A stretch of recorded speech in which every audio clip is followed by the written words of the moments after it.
Hey, what's up, guys? On today's episode, I'm sharing a clip from a talk I gave at Northwestern Mutual called Digging a Well Before You're Thirsty. It's about how you really cultivate the right relationships.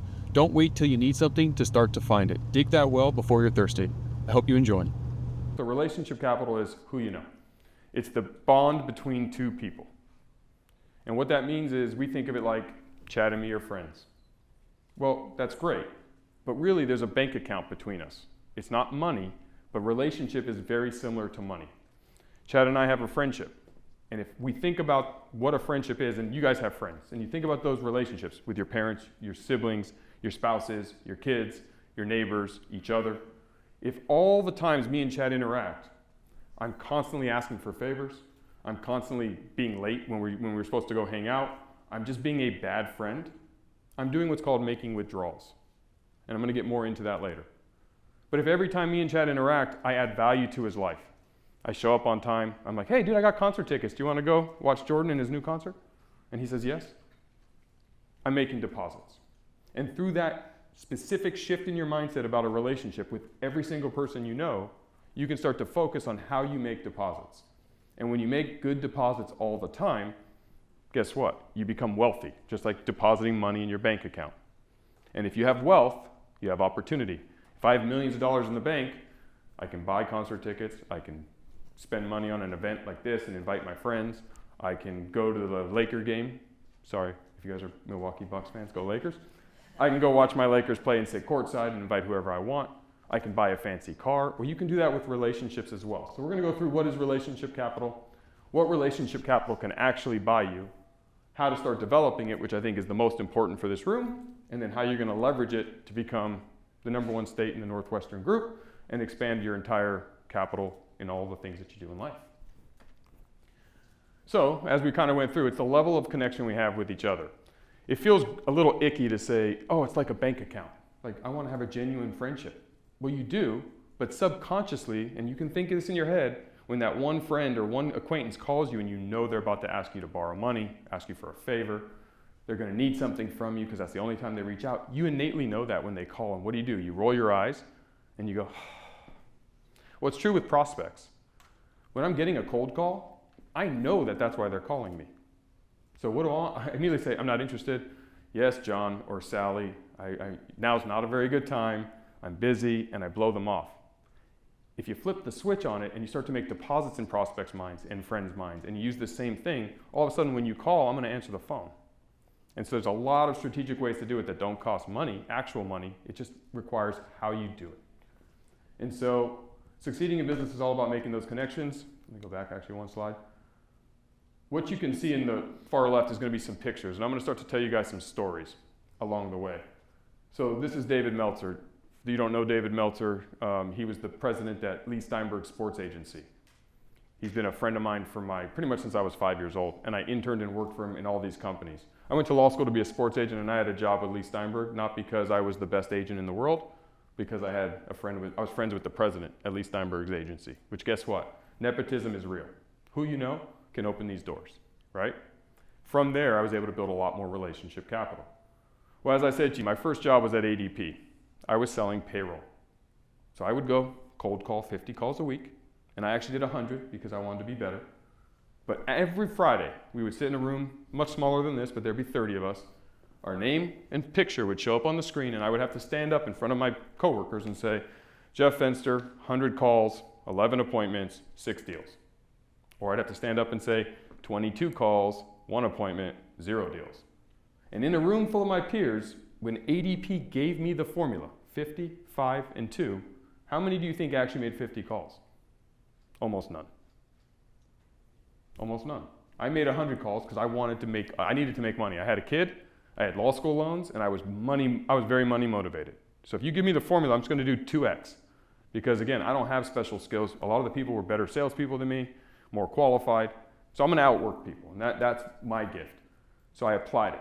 But start to understand that even with the formula blatantly out there, most of the room doesn't do it. So if you just do the formula, and I just did the 50, I would stand out. But guess what else happens? In that same room where nobody was making the 50 calls, once I made President's Club, do you know how many of them came up to me and said, Jeff, how are you doing it? I'm like, dude, every Friday I tell you how I do it. I make 110 calls. I made 47 calls and it didn't work.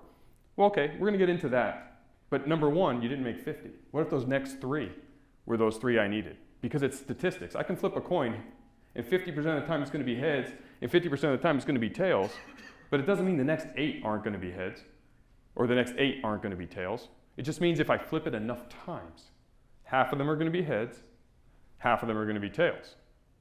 So you have to put in the work. But you can start to think differently. And in your field, there's a lot of ideas that I would implement. So what did I really do at ADP? I didn't just make 110 cold calls. I did. But then I started to think about relationship capital. And I said, well, wait a second. Who needs payroll? Every business. Every business with employees needs payroll. Well, what do business owners also need? They need a bank account. Okay? They need insurance. Okay? They need CPAs. Okay.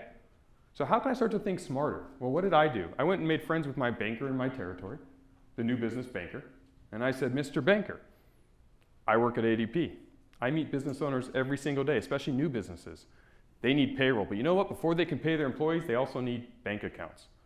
What if I bring all of my new accounts and I say, I work with Mr. Banker at Chase Bank. He's my banker.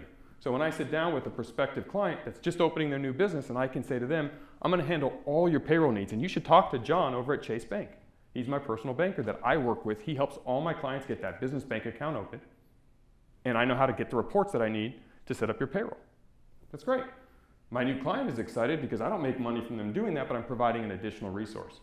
Then I say you should talk to Sally, my CPA and bookkeeper, because she works with all my clients also. So now I've provided 2 resources. And you should talk to Tim because he handles all your corporate business insurance, your general liability and all the stuff you need. Now you say, okay, that's great, Jeff. You just made 3 relationships in 3 different fields. Well, how is that helping you? Because watch this. A lot of companies, before they have payroll, they go to the bank to open a bank account. What do you think John the banker is going to do when you walk into the bank? He says, this is awesome. Do you need payroll? You need to talk to Jeff at ADP. He helps all my clients with payroll. What do you think Sally does when people go to her for bookkeeping and I'm opening this new business, I just got my bank account, and she says, who's your payroll company? And they go, I haven't set that up yet. What do you think she says every single time? You got to talk to Jeff at ADP because I'm bringing them clients. So I'm doing something called leading with value. Instead of asking them to go be my sales rep, I didn't. I went to them and said, I'm going to bring you business because I'm already selling these clients. I'm already building this relationship. They're already customers of mine. I've already built some trust. I can now direct them to other people that I trust and can add value to the client. And so now I have a CPA who's out selling for me. I have a banker who's out selling for me. So while I'm making my 110 calls, I'm now compounding that because I have 3 external sales reps working on my behalf every single day, 24/7, and I don't pay them a commission. I don't have to call and ask them what they're doing. I'm getting incoming, inbound leads from them. And you know what? Those are warm. When your banker tells you to work with Jeff at ADP and you need payroll anyway, you're coming. I'm getting the business. And I'm beating out all my coworkers inside my office because they called me. Even if they're not in my territory, the way ADP worked, if they call and ask for you, they're yours. So now I have 3 sales reps working for me. Well, then I realized I can do the same thing in other territories because if you're a client and you bank, people don't travel very far for banks. So if you need a banking relationship in another territory that I control, I can work with that banker. And I started to build this army of people out there selling for me while I was cold calling and while I was doing that. So I talk about lead with value. So what does that mean?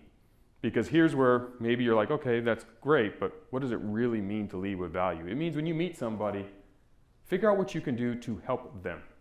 That's the very first thing you need to think about. What do I have in my disposal that can help this individual? Do I know somebody that can help them? Do I need something that they sell?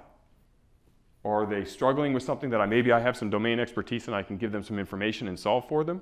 What are those things that I can do to add value to them? And it becomes very innate. I mean, as Chad was saying when he was introing me, I ask a lot of questions when I meet people and I do very little talking. Very little about me. I want to get to know you. And people share really quickly what's important to them. So one great question to ask a prospect or a successful business owner or a successful human or someone who isn't necessarily successful, air quotes, but just somebody you want to get to know is, well, number one, if they have children, always ask them about their children. That's like the gimme. But What is one thing that they're working on or that they're passionate about right now that they're struggling with? That's the best question in the world. Because when you start to do that, you start to learn what's most important to them. I'm going to bounce around with my companies, but I do construction. We build for Shaquille O'Neal. We build all of his big chickens. The way I got Shaq's business is I said to him, how can I help you? After he was going to open some Everbowls that didn't work out, but he knew about WeBuild. And when I said, hey, if there's anything I can do, let me know, I knew his big overarching thing was big chicken. So he said, well, Jeff, WeBuild, which is my construction company, and we build all the Everbowls around the country and have never used another client. He said to me, well, I need help with big chicken. Do you think you can help me? So now, of course I said yes, Shaq. You don't say no to Shaq. But number two, it was great because guess what? He asked me to sell him something that I had. So you want to pay me money to work with you? Yeah, I would have paid money to work with you. But it switched because I asked him the question. And I built a relationship with him about value. Not, Shaq, can I please work with you like everybody else? It was, no, how can I help? It was not me saying, I have this construction. I never mentioned the fact that I could do that for him. People are not dumb. We know what services we offer. So it's about leading with value and asking good questions and being more interested in the individual you're talking to than interesting. And I use this analogy a lot, but have you ever been on a date and the person that you go on a date with talks about themselves the entire date? You leave the date feeling kind of like, it wasn't so good. They leave the date loving you. Oh my God, Jeff was so great. Not because I did anything, it's because I just talked the whole time. Fun fact, people like to talk about themselves. So get them talking about themselves. Let them talk. When you go on a prospect call or you get someone on the phone, ask them about them. Don't ask them about the service you want to sell. You'll get to that. Sell me later. Don't sell to me, let me buy. And you do that by asking me good questions and getting me talking. Because through that conversation, if you're listening and you're not just focusing on the person wearing white, but you're actually aware of what's going on, I'm going to give you all the tidbits you need. Because as you're talking to me and I'm like, oh, yeah, I just opened this construction company. We're opening an office here and an office here. And, I'm traveling a ton and we got to figure this all out. And there's so many things to deal with. I'm telling you my challenges. So insurance is a challenge. Payroll's a challenge. Banking's a challenge. Employee recruitment's a challenge. Real estate's a challenge. All these things. You might be talking about I have a kid on the way. I don't. My kids are old, thankfully. But I might have a kid on the way. Well, what does every new parent or parent need is more insurance, right? To protect their family estate. So I don't need to say, oh, have you thought of insurance? You don't need to say that question because later we're going to get to it. We're going to get there through building a relationship. Spend 90% of the time asking me questions and understanding what is most important to me. Where am I trying to go? What are my pain points? What do I love? I'm a Laker fan. I'm from San Diego, right? So there's a lot of fun things we're going to teach in a minute about how you can stay connected with me. But when you meet somebody first, if you lead with questions and you don't spend the time talking about you and your services, I assure you, you're going to leave that relationship, that minute, that 5 minutes, that 10 minutes, with someone who genuinely is interested in you. So now you've earned the right to call them again, reach out to them, because you have all these different things to talk about. The Lakers win. Any of you can text me and say, saw the Lakers win. And you know what? I'm going to respond versus, oh, it's so-and-so at Northwestern Mutual trying to sell me something. No, it's somebody who knows I'm a Lakers fan and we're talking Lakers. I'm happy to do that. So now you have a touch point. You have a way for us to engage in another conversation on another date and start to build more camaraderie, more communication, more trust. And that works really well in payroll. It works really well in digital marketing. It works really well in recruiting. It works really well in restaurants. It works really well in construction, and it will work really well for you. There's incredible relationships that you guys can be forming with everybody. Second is understand that everybody is a prospect. Everybody. And I'm going to get to that as we get to this next slide. So, how you get to situational knowledge and that you can excel, there's a concept called the bug light. Bug light concept, and you guys must have bugs here. Yes? Okay. We're in the Midwest. There's huge bugs. So you all know what a bug light is. Yes? The blue bright light zaps the bugs. So this will feel a little icky also, but I leverage the bug light really well because I have a lot of relationships with celebrities and athletes and powerful people that have huge, huge attention. They command huge attention. Well, like a bug light, they attract all of the prospects, and I'm the zapper, and I go in and zap them. And we can all do that. So it's how you do that strategically. So that guy right there, his name's Neil Patel. I started a digital marketing agency with Neil. And the reason I was able to get Neil to work with me, and by the way, I didn't know Neil. Didn't know him from Adam. I actually didn't even know who he was. But I wanted to start a digital marketing agency, and so I reached out to a friend of mine. His name's Pat Flynn, and I said, Pat, help me with digital marketing. And he said, I don't do that, I do passive income. He had this website called Smart Passive Income where he showed how he made 30, 40 grand a month online, sitting on his ass. And I said, well, I want to do that. Teach me. And he goes, I don't teach. You should meet this guy, Neil Patel. I don't know who Neil was, so he said, Google him. He's only the world's best digital marketer. I'm like, okay, I should probably know that guy if I'm getting into space. So he connected us on a call. Before I did the call, I researched Neil. And I started to ask myself, what value can I give Neil? Because that's where you have to answer for yourself when you're going to go and seek somebody of big stature in any field. What can you bring to the table that they need? Don't go to the call blind. Don't not do your homework. Well, I learned that Neil was an introvert. I learned that Neil doesn't like to sell. He doesn't like to be in a room and talk to a bunch of people and strangers. He likes to be on stage, and then he likes to go run off and be by himself. I'm the friend guy. I can add value here.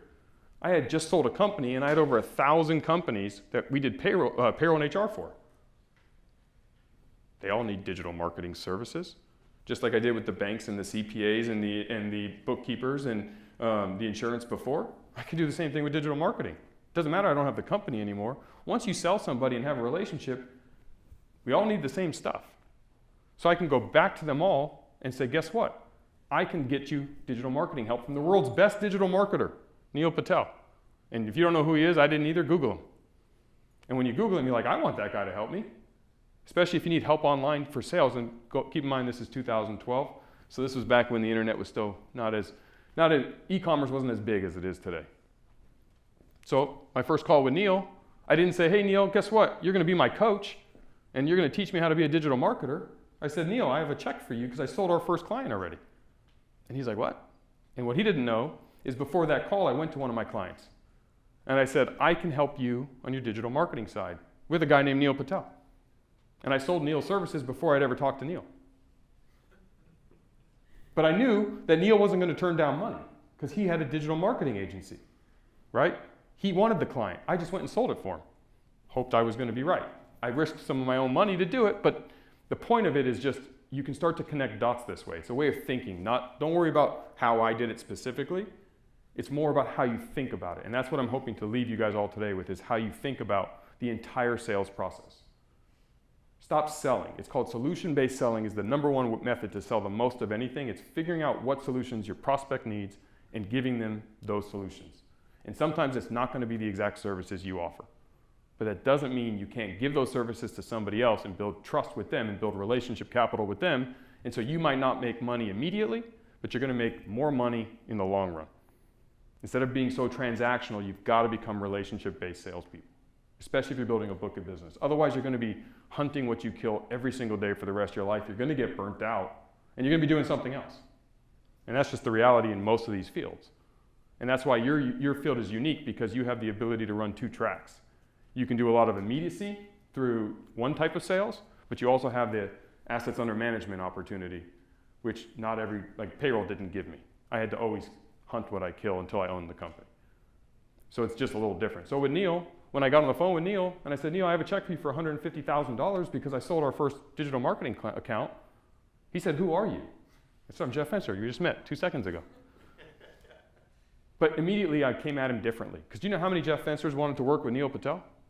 Thousands. Why was I different? Because I didn't ask him for anything, I delivered. And oh, by the way, Neil, on top of this check, I have 1,000 others just like this because I just sold a company and I have the relationships with all of them. I didn't sell somebody and forget them. I don't do that. I touch my clients. Even the ones who I don't make money on anymore, I have a touch point with them as often as I can. That's reasonable. I'm not calling them every day. I'm not that stalker, but often. So when he realized that, so now Neil, being like any other human, was like, opportunity. This guy right here has 1,000 more clients just like this one that just made me 150 grand. So he flew to San Diego. He met with that client. It was a great deal.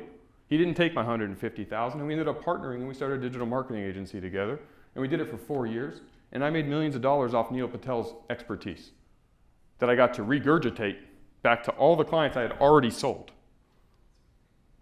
How cool is that? It's really cool. Because now my LTV, my lifetime value of a client goes up. And with new products and new services, and I mean, again, in your guys' field, the people you sell today are going to hopefully have a accretive wealth building and need more investment opportunities and more insurance products, and then their kids and their friends and their neighbors. So if you maintain relationships with these people, and you do it by understanding that you have a ledger with them. If you sell me one of your services, and I never hear from you again, you guys made a huge mistake. A huge mistake. The person who sold me life insurance when I was 23 with a kid, I was broke. I could barely afford that monthly payment. Do you know how much insurance I bought since then? A lot. They're not, I don't even remember the person's name. They blew it, because I grew. I grew in wealth.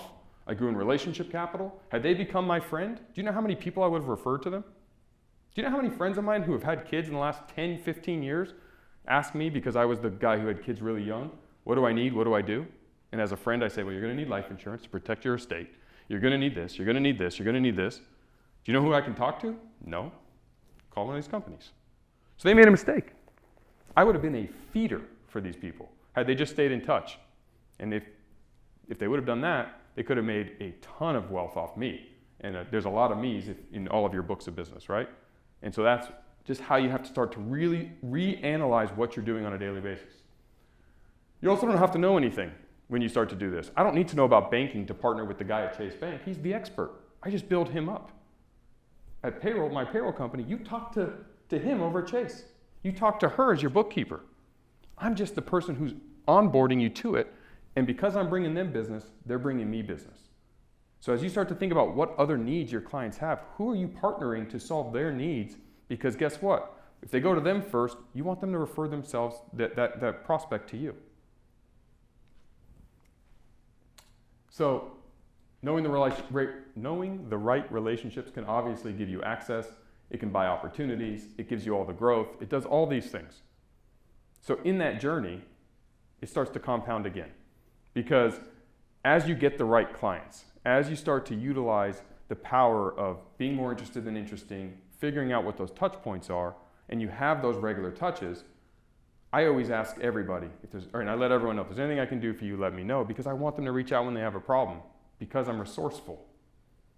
I want them to think of Jeff as the guy to go to when I have a problem, because if I can't help you, I know somebody who can help you. And guess what? That's another deposit. If you call me and you say, oh, I'm buying a house, do you know a good real estate broker? I don't get paid for that, but I know a couple good real estate brokers. They're friends of mine. I refer them. Oh, Jeff's so cool. He just sent me another lead. Jeff, what can I do for you? Nothing. Nothing. You know what happens? They go through life thinking positively of me. They're going to be sitting in a room one day, and they're going to overhear, oh, you know what? I'm thinking about buying a franchise. Have you ever heard of Everbowl? You should talk to Jeff. Oh, I'm building another one of my restaurants, or I'm building a retail store. Oh, you should talk to Jeff with WeBuild. Do you know Jeff?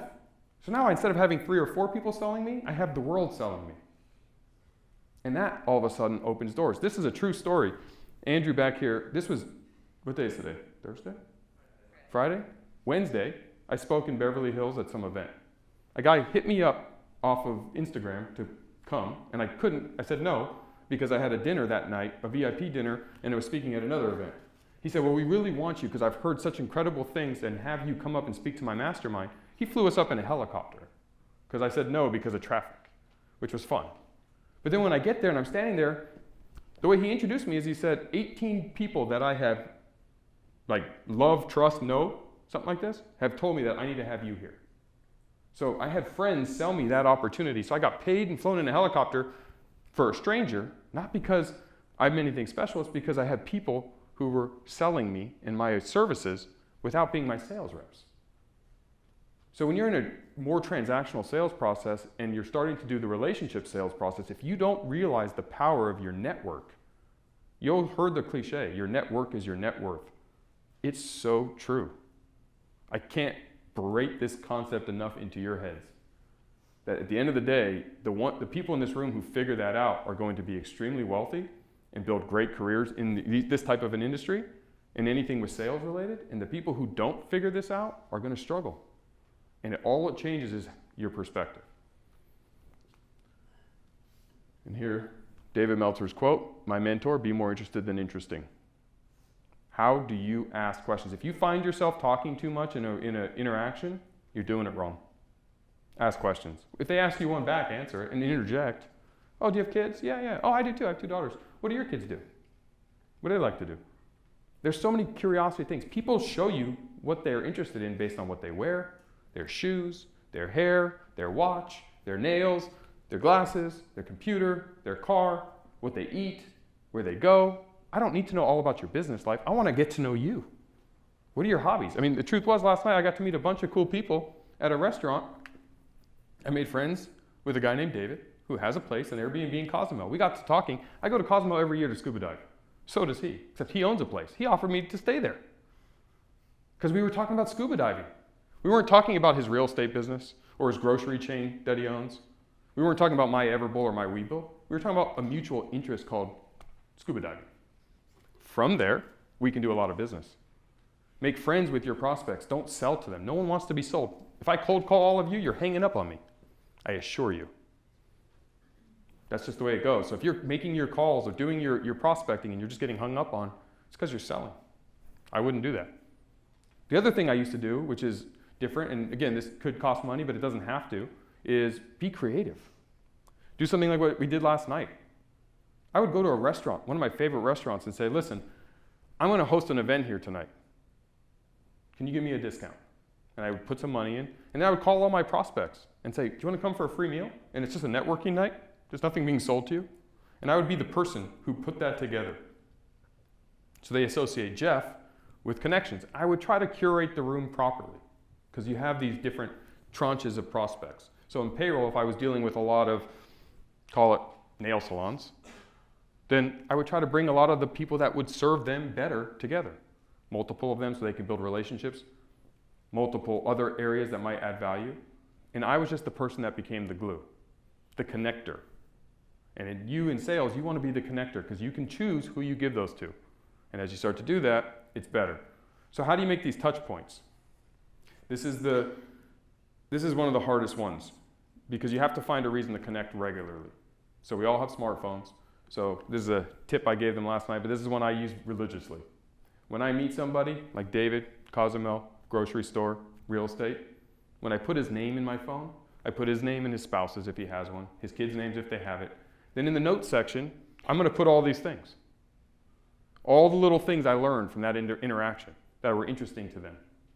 So when I pull up my phone and I type the word Cozumel, just in contacts and you hit the search, I don't put a person's name, I just type Cozumel.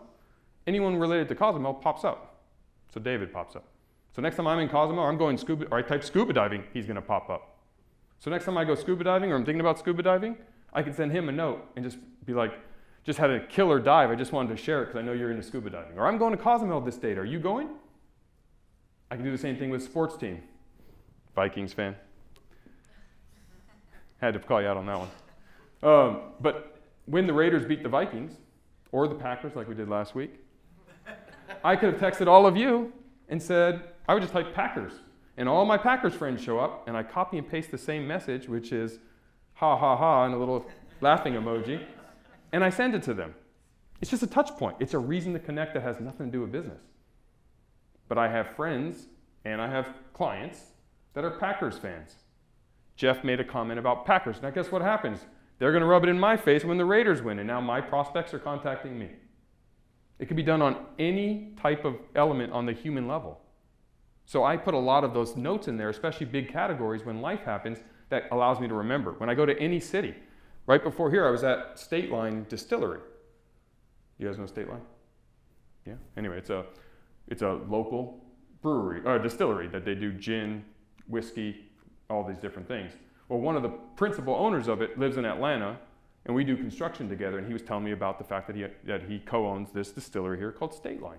And then I said Madison, Wisconsin, but in my notes with that, I put State Line, Madison. So when I knew I was coming here and I put Madison in my phone, it popped up that my friend Jason in Atlanta co-owns a distillery in Madison, and I got to send him a message. By the way, he sends me a lot of business for construction. I got to send him a note and say, hey Jason, I know you're in Atlanta. I'm going to Madison this week. I remember you had that distillery. I would love to take a tour. And he said, yes, let me connect you with John, my partner, and set you up. So he connected me with John. This morning, I went over there. We filmed it. We got to go check it out. But what does Jason know? I cared enough about what was interesting to him that has nothing to do with construction. He's also a Packers fan. So I made fun of him earlier in the week. So I got to do a win. I got to make him feel better. But I went and did something that was meaningful to him. By the way, he referred me to one of my biggest construction accounts. So he's helping me, and I'm doing the same thing back. So all of you have the power in your pocket to start to build these relationships and curate it without much effort. Ask questions. If you leave an interaction and you don't know anything about the human being, I got to tell you, you failed. Even if they may be interested in insurance. You're hoping to sell somebody on a need, that's hard. You guys all know this. That's hard work. You're going to get lucky, right? I mean, the clock's right, broken clock's right twice a day. Like, you're going to run into someone that just happens to need your service at the right time. But most of the people you talk to, they don't. Not today. Or they don't realize they do, which means they don't even realize there's a gorilla in the room. How are you going to educate them if you can't captivate them from an audience perspective? What are you going to do that? So you're going to do that by realizing that you're going to go around the issue to get to the issue. Because I assure you, most of the people I talked to last night, until I went up on stage and told them all about my companies and what I do, they didn't know really what I did. That's okay. I don't need to know what you do. I need you to get to know me if you're selling to me. If we meet, I want you guys to ask me questions. I want to ask you questions. It's going to be hard because we're going to ask each other's questions. Well, yeah, that's cool, but what about you? Then you know somebody's onto it. And that's how the best, most connected humans do that. I got to be honest, I'm known for having an enormous network. But I've spent a lot of time focusing on building it. It's not by luck. It's because I put my attention and intention to doing that. I went to Rare Steakhouse last night. You know how I learned about that? Was my Uber driver. I gotta be honest, my only thing I'm a little disappointed is so far I've been in 5 Ubers in Madison. Most people aren't very friendly in the Uber. Your Uber drivers don't like to talk very much. I'm like pulling information from these people. And me and Andrew were laughing. I'm like, man, I've never had such a hard time getting them to open up. But the one Uber driver who told me about Rare Steakhouse, who took us from the airport, guess what? He also scuba dives in Cozumel. I swear to you, he's going next week to Cozumel. It was crazy. I met 2 people here that dive in Cozumel. I go every year. And we talked about that. And once we got into scuba diving, he then told me about Rare Steakhouse. He told me about Old Fashioned, and he gave me another cheese curds that I had to get at Old Fashioned. He also told me that he's going to Cozumel next week. I have his phone number in my phone too. Maybe we'll go diving together, dive buddies. And I don't know what I'm going to get from him, but guess what? I'm going to tell you the next story about my payroll business as we get into how you can excel with relationship capital. Thank you. It's a little big on my shoulder. So I had a payroll business. I quit ADP after being the #1 sales rep in the country over a $17,000 discrepancy. I had earned in my contract when I started, I had $38,000 base salary plus commission. So I was getting, and I lived in San Diego where it's like $38,000 is nothing. Cost of living there is a fortune. I had 6 figures in law school loans. I had just bought a house. I had a daughter and a fiance, and I was a young guy. And I had told, if I sell this, I'm going to make $17,000 more. My base goes from 38 to 54. I'm like, fantastic. Let's go do it. So I did it.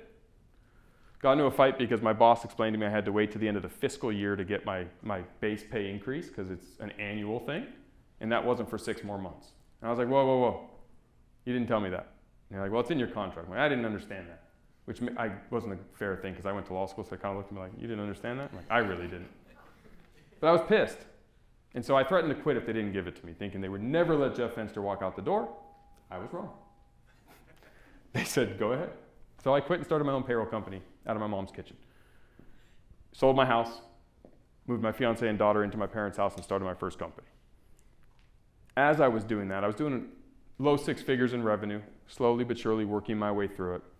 There was an Albertsons, which for you guys it's a grocery store. You may not have that out here. But I go to the Albertsons in my neighborhood once a week, get my groceries, do the things that normal humans do. I make friends with everybody in the Albertsons that I come in contact with. Not like we're going to go for coffee, but just small talk. Well, the same 4 or 5 checkout people traditionally you see at the Albertsons because that's who works there. And one of the women, I knew she had 2 dogs, and I knew she took the dogs to the dog park, and she knew I had a daughter and had this payroll business, and It was cordial, small talk relationship stuff. Like, oh, what'd you do this weekend? Oh, I took my dogs to Dog Beach and I did these things. And she'd ask me about stuff and how's my daughter doing? Oh, she's learning to walk and she's doing the things and it was fun. It was cute. And I'd go home. Well, 18 months later of me having my apparel business, I'm going through the grocery store as I always do. And she said, hey, you have a apparel business? Yes. My brother's having a payroll issue. Can I give him your phone number? Now, I didn't expect to make any money here. I was just going to do a favor for an acquaintance brother and add some value. I said, sure, no problem. Going about my day, and I get a phone call from the brother, and he's telling me all about his payroll issue. And I said, let me come in and sit down with you and see if we can't help. So I go in, I sit down, and come to find out, he has over 1,000 employees, which for us is a huge number. My focus was really 100 employees and less. So my biggest was like 57 at this time, like small. And because we were able to solve this problem, guess what? There's not a lot of difference between 1,000 employees and 57, but for some reason in that industry, it was like a chasm that you had to cross. He ended up giving us the account. It was over a 6-figure a year of recurring revenue for my business. I almost doubled my annual corporate revenue or company revenue from this one account that I got from a checkout clerk at Albertsons. And then the light bulb really went off.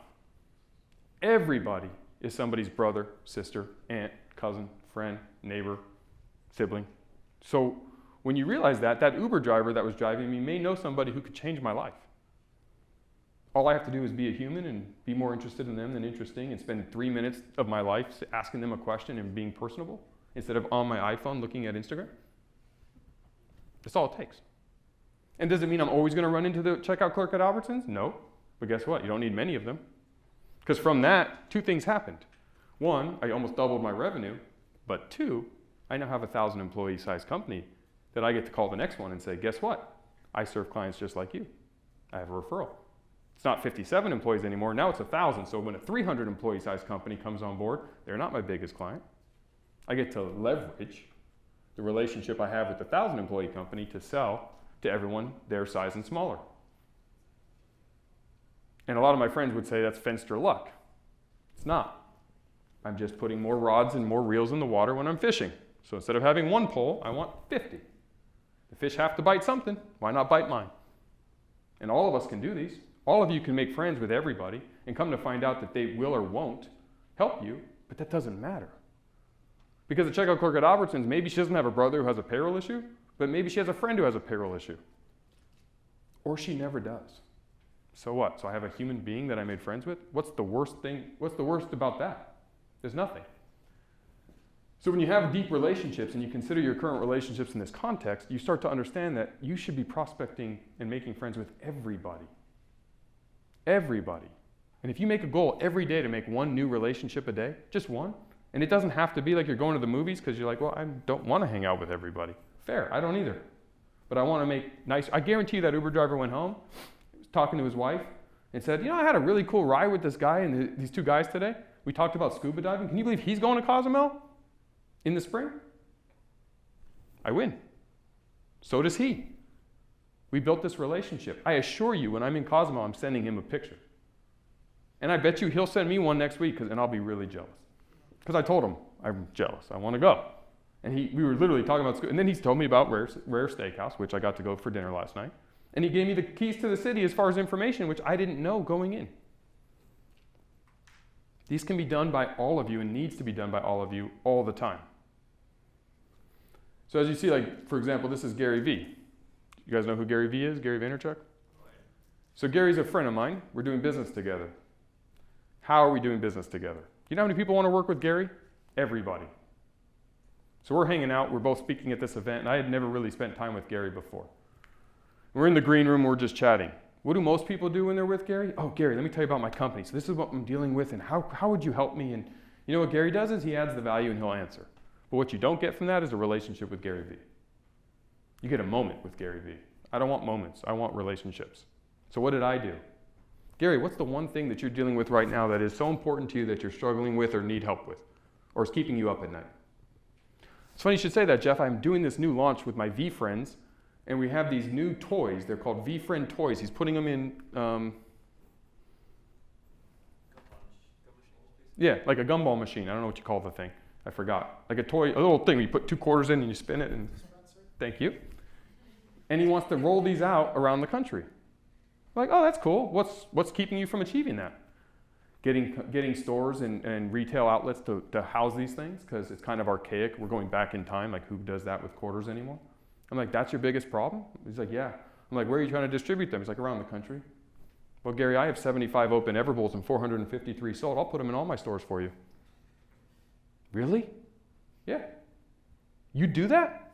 Yeah. Why not? It sits there, makes my stores money, and it's no problem. We're happy to partner with you. Guess what? He said, phenomenal. Now Gary Vee was like, I'll tell you what I'll do. I'll come to your stores. I'm going to send traffic there. We can do a VeeFriends bowl, and I'll put my face on Everbowl. Awesome. So I got Gary Vee to partner with Everbowl, my brand. You're going to see it coming out in the first quarter of next year. We're going to have a VeeFriends bowl. You're going to see Gary doing pop-ups at Everbowls around the country. And on his social media to his 20 million people, he's going to say, go to Everbowl to get my VeeFriend toys. Guess what my franchisees just got? One of the best brand ambassadors in the country to drive a ton of traffic to my stores. How did I do that? Because I asked him what was most important to him. Had I done it the other way, Gary, I'd love to partner with you and have you be the face of Everbowl, and I want to do this partnership, and he would say, oh, sorry. You know, he'd give me the, yeah, talk to my people, and I would never hear again. That's how I got a relationship with Gary Vee. This happened 4 months ago. Just because we happened to be hanging out in a green room, and when everyone else was telling them about their digital marketing or personal brand struggles and problems, I was asking about him. Because whether you're Gary Vee, Kim Kardashian, me, you, we all have something that's meaningful to us. And if you can lead with value and help them, then all of a sudden they feel indebted to you, AKA you've built up a deposits in that bank account, and now they're like, man, Jeff just solved my problem. You know, I'm the first company that offered that to him, which blows my mind. Everybody wants Gary Vee to work for them. All I do is put his toys in their store. No brainer. So in the first quarter of next year, go get a VeeFriends toy at an Everbowl. So,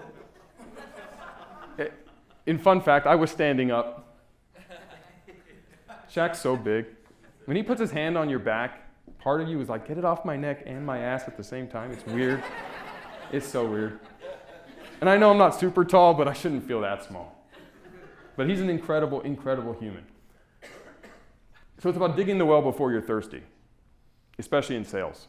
You have quotas, you have all these things, and traditionally we all wait till we're thirsty to start trying to find water. It's about building the relationships long before you need them.